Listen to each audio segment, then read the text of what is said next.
Hello and welcome to this India Today special where we have a very special guest with us. Nobel Laureate Dr. Amartya Sen, who's about to bring out a new book, a collection of his essays, intriguingly titled The Country of First Boys. Appreciate your joining us, Dr. Sen. Thank you very much. Let me start with the big news point. You end your tenure in a few days at Nalanda University as its chancellor. Yeah. And you've described it as your ouster, effectively, from Nalanda University. And you write in the book also with great passion about Nalanda University. But are you personally hurt at the manner in which this entire episode has played out and your so-called ouster?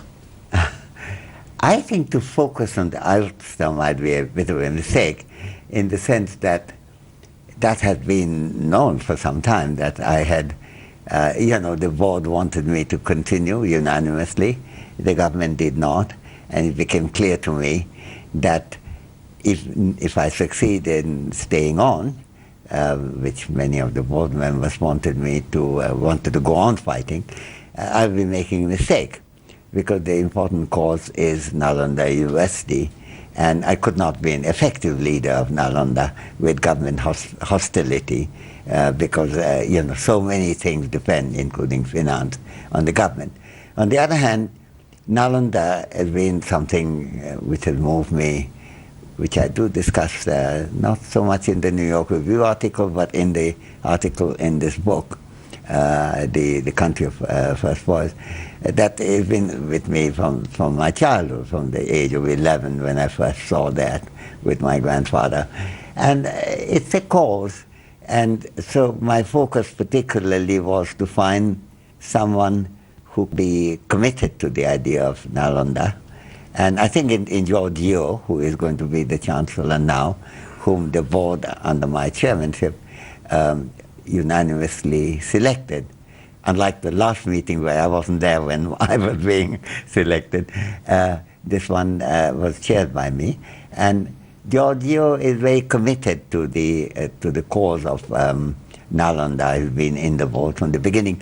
And the government, I think partly because of the debate that we had at the time of quote-unquote my real ouster, which is when I was told in January the government is not going to accept the board's decision that I should continue. That's the ouster moment. The rest is a reconstruction moment to get someone which the government, under the circumstances, will accept. But let me get this clear. Do you remain convinced that your ouster is directly related to the fact that during the election campaign of 2014, you said rather controversially that as an Indian citizen, you didn't want Narendra Modi as the Prime Minister? Are you now convinced that there is a direct correlation? I won't comment on that. I don't know. I can explain why I decided something. I cannot comment on why somebody else decided on something. But I would dispute whether it was a very controversial thing. I'm a citizen of India. We can take different views. There's nothing extraordinary in taking a view that somebody would not be a good Prime Minister. You maintain that? I maintain that, yeah. Your view hasn't changed? There's no particular reason to change it, because the fear that I had that some of the worst aspects of the previous government, neglect of basic education, neglect of healthcare, neglect of nourishment, would continue and intensify, which it actually happened. Even the budget has cut funds on that. And on top of that, the problem of secularism, which has often been in threat in our old government, would become more intense in the Hindutva rule, and particularly given the Gujarat record of Mr. Modi, my confidence in his ability to be a great defender of secular values wasn't there. I don't see it controversial for a voter to take a point of view as to which party may or may not be a good one. I'll come to that in a moment again, but I just want to focus for a moment in the context of Nalanda to the entire issue of academic independence. And the first reason I ask this is because Narendra Modi supporters have suggested that Dr. Amartya Sen's record as a chancellor at Nalanda is a mixed one.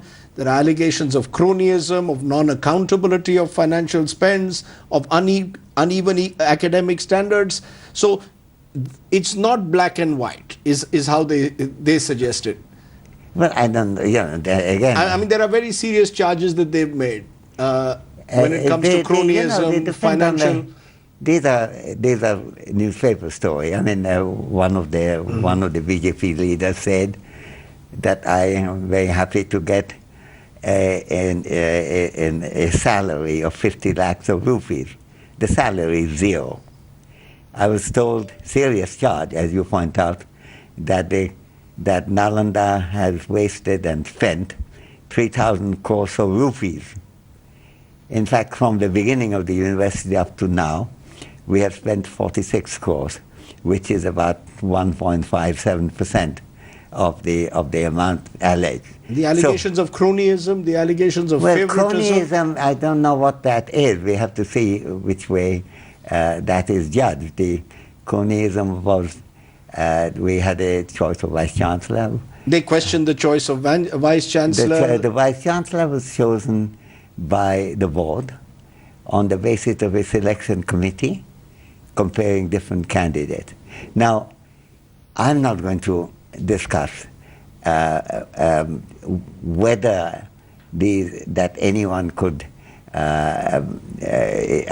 first of all, anyone had the right to say that there is cronyism, because as a citizen of India, of a democratic, freedom-loving country, I defend people's right to say that I encourage cronyism.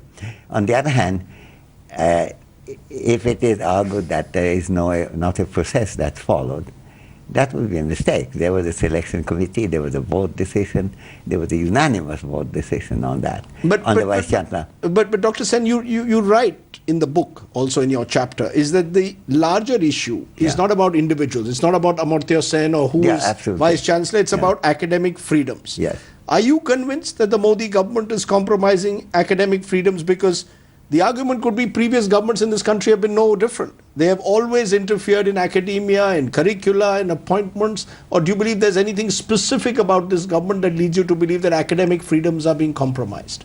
To put a model of perfection and contrast every government with it, we would find that they all have non-impeccable records. That applies to previous government also. But the scale of academic interference that we see has never really happened in India in this scale. I mean, it has. You're saying the scale of academic interference today is much higher than it's ever been? At the central government, yeah. I think there have been bad interference, for example, in West Bengal dealing with Presidency College. There's some interferences right now also maybe in many of these states that are not governed by the ruling party BJP. All that is true, and in the past also you can get such record. But the totality of things like the Indian Council of Cultural Relations, Indian Council of Historical Research, National Book Trust, the Tata Institute of Fundamental Research, a number of the IITs, and now with the new bill of the Indian Institute of Management, you see a totality of a picture of academic interference. Because there was a sense that when the Congress was in power, left-wing intellectuals would be given disproportionate influence at the time, or those closely connected to the Congress ideology. Now it is those who are connected to the RSS ideology. I don't think that's exactly the case, in fact. When you're making a judgment on the academia, the issue is who is making the judgment. To say that the massive undernourishment exists in India and has not gone down at all would be a bigger statement. To say that there have been academic interferences always would be true. To say that the academic interference is at a scale and with a kind of coverage which is almost universal, and not only is a tiny speck in that bigger story of academic interference. I therefore presume that you don't have a very high opinion of the current HRD minister, Smriti Irani. I'm not going to comment on the HRD minister. Listen, but I'm presuming this, as you said, it's coming from the central government.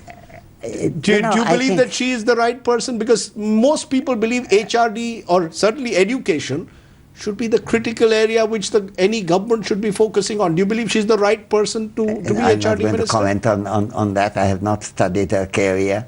I've never met her. I have, and you know, there are things that, I mean, I'm always very flattered when people assume that I know more than I do.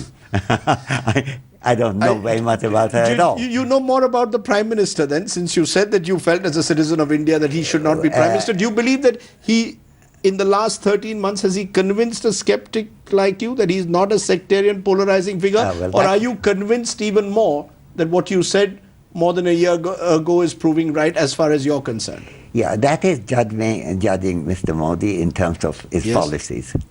And I was critical of the policies that were pursued. And we take Gujarat. Gujarat is a success case where Modi was chief minister in many respects, like physical infrastructure in particular, like inviting business. And, you know, these are important things.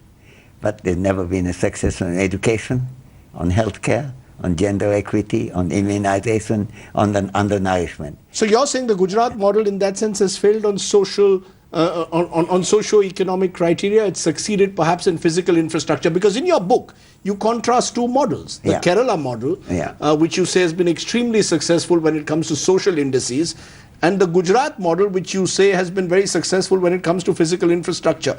Can we not achieve a marriage of the two, or do you believe that... No, I think you have to achieve a marriage of the two. You need to do, and you know, this is not a political issue only of right and left. So happens that Kerala is following a model which Singapore and Hong Kong and Taiwan and Korea and Japan and China has also followed. Namely, combine the market economy, and there Kerala was, I never described Kerala as a model. I said that Kerala had something to teach us. And the Kerala neglected the market economy a lot at one stage, and which is one of the reasons why people with their skill often went abroad. Yes. But the fact is that it has had an overwhelmingly important lesson to offer to India, namely, development is about human beings, and human capability formation through education and healthcare is central to economic development.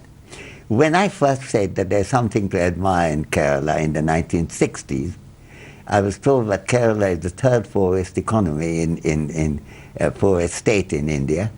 How could you expect that could be done? Now, as an economist, I could point out that a poorer state, also the wages are lower, which makes education and healthcare, which are immensely labor-intensive, affordable. And it depends also how the budgetary allocations are made. Now that we find the latest rounds of NSS and so on indicate that the highest per capita income in India is Kerala, I wish some people would say that, look, we were mistaken. I don't hear that. So I would say that when I've been critical of Kerala's lack of interest in market efficiency, but I have been admiring of that aspect which has pushed Kerala to the position of being third poorest to being the top. And that applies to Himachal Pradesh, that applies to Tamil Nadu. It's not just one-off. I take your point. What you're saying is market efficiencies and human development indices need not be in conflict with each other. They can actually go together. The reason I'm also going to put this is because we've just had the census come out. Yes. And some of the socio-economic indicators are troubling. Yeah. They suggest at one level a deepening of inequalities. Rural households, for example. Indeed. 23-24% of rural households do not have a single member who is literate. Yes. Most of them have incomes less than 5,000 rupees. Does that worry you that amidst all the talk of India being a 21st century power, here comes the census which shows a deepening of inequalities in India? Yes, indeed. I think there are two ways of looking at it. One is to see it in terms of inequality, and that's certainly a factor that throughout my life interested me in the context of India and in the context of the world. It's also the case that aside from the inequality aspect, there's just massive amount of aggregative failure. You know, if you look at, say, China today, it's not only that the Chinese growth model has been more successful than India's, but it's also the case that growth model have included offering education for all, good quality education, good health care. Now, not that China doesn't have any defects, but not the kind of massive aggregative defects we have. So on one side, the overall achievements are very limited in India. India is the first country in the world which has been allegedly trying to become an industrial giant and one of the leading economies in the world with an unhealthy and uneducated population. That has never been done in the past and cannot be done now. So I think what's gone wrong is a failure to see what development consists in. Development consists in raising the quality of human beings, as Adam Smith said a long time ago, that it really turned ultimately on human skill formation, human expansion of ability to do this and do that. In a sense, you're sending out a message, I'm presuming, to the Modi government that refocus your priorities. That before you get bullet trains, let's get clean drinking water on the trains. Before you talk of smart cities, let's get education for all in the true sense of the term, in terms of true equal opportunity and access to education, access to healthcare. Is that what you believe? If you were to advise Mr. Narendra Modi, is that what you would tell him? Get your priorities right. Well, I find it difficult to see myself advising Mr. Modi, but if I were to do that, I would say yes, getting priorities right. It won't be quite in that form. I don't say before they should do that, because I think all these things have to be done simultaneously. That's why I always resist when they say, what are the most important problems in India? They're all very important. The idea that you could prioritize some and leave others to be done at a later stage, I think that's where the inefficiency lies. You use the word secularism. Mr. Modi says secularism for him is India first. It's Sarvat, Sabka Saath, Sabka Vikas is the slogan he uses, and says India first. Are you still skeptical of that? Yes, short answer is yes. And why? Because the secularism has always been, going back to Ashoka and Akbar and so on, a kind of equidistant approach to different religions. Secularism is an issue of state policy particularly. Akbar was a Muslim, but as he declared in his statements around 1600, when he was trying to construct the legal basis of a secular society, to say that people, of course, should be free to take their approach even in relation with each other. But it's the duty of the state to protect every religion, not to allow things to happen like what happened in Gujarat, where I believe more Muslims were killed than there should have been.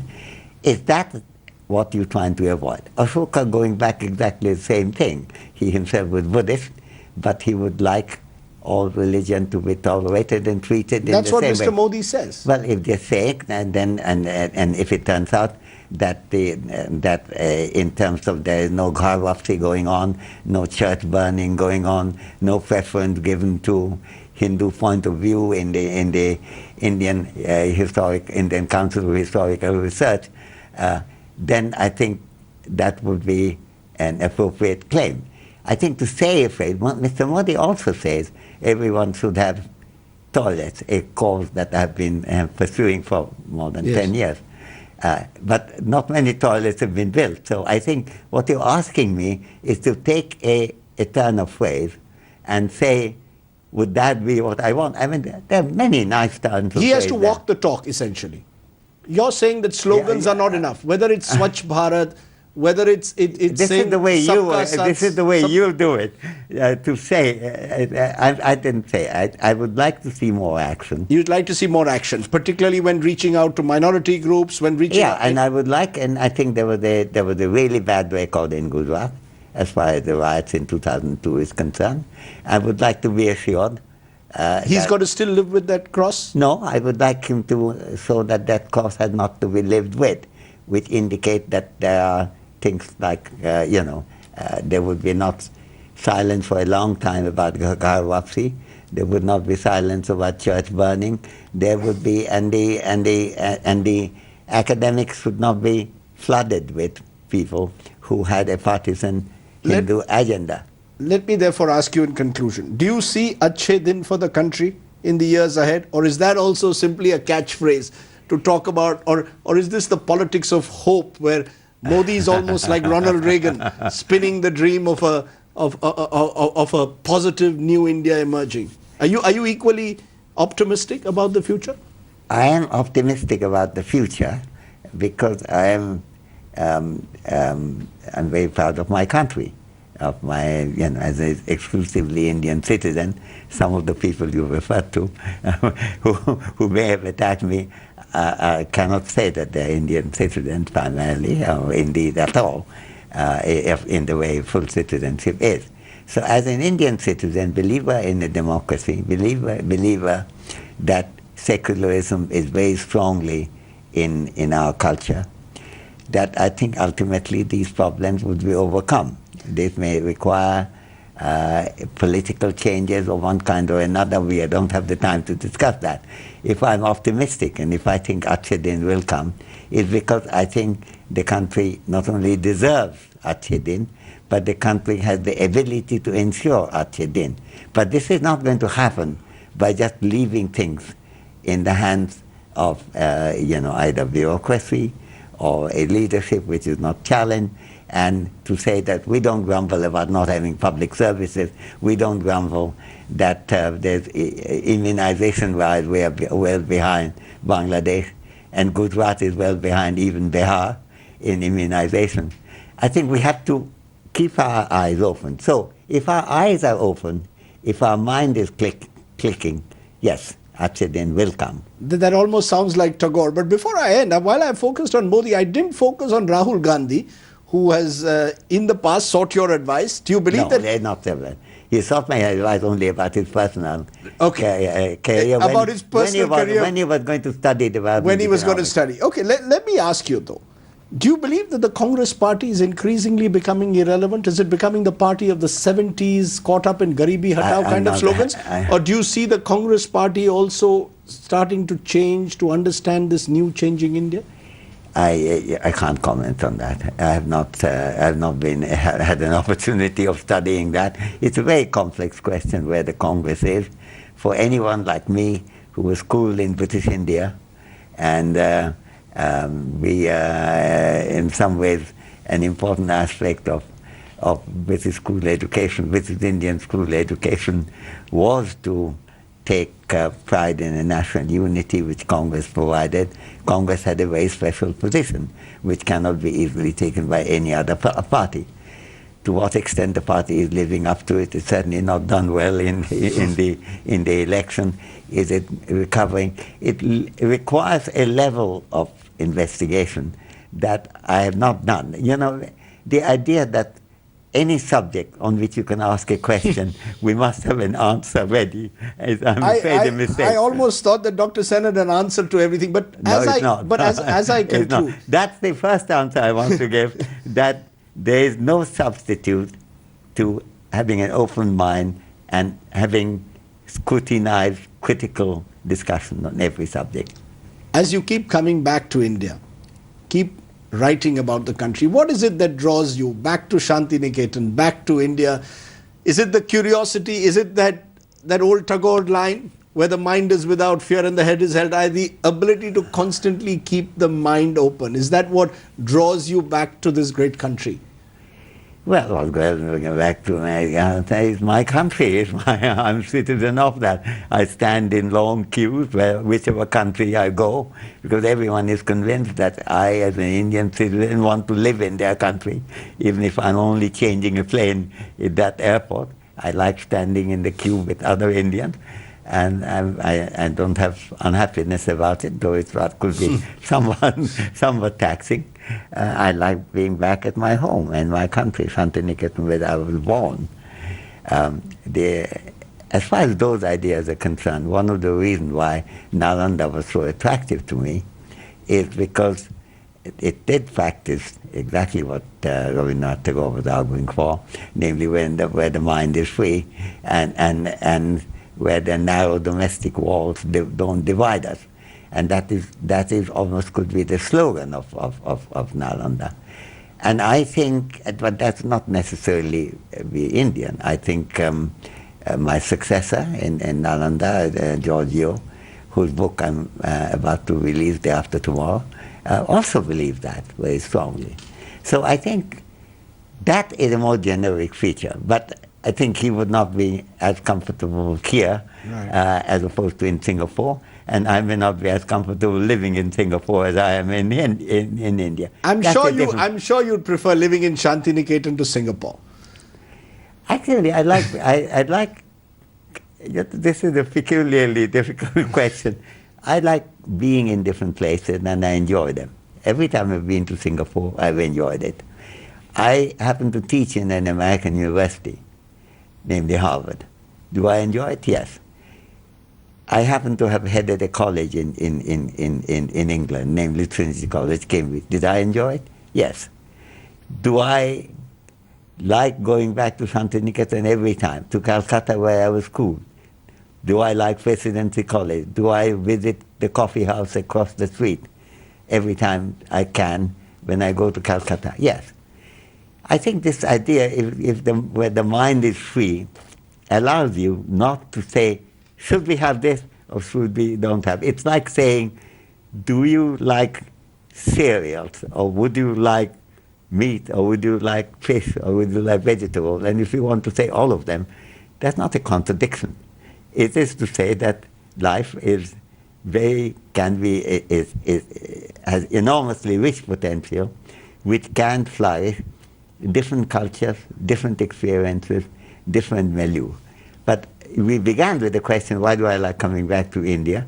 There is a sense of attachment to where I was born, where I did my college education, and where, many of my friends are dying now, but where a lot of my friends were young at one stage and argued about all kinds of things that in its modern incarnation you and I have been arguing about right now. And all I can say is then that you can have your steak at Harvard and you can have your rasgulla at Shantiniketan, and that makes you a man of many words, which is the way it should be, and you enjoy every moment of it. Amartya Sen, as always, it's a pleasure talking to you. Thank you very much. Thank you. Thank you. Thank you very much. Thank you.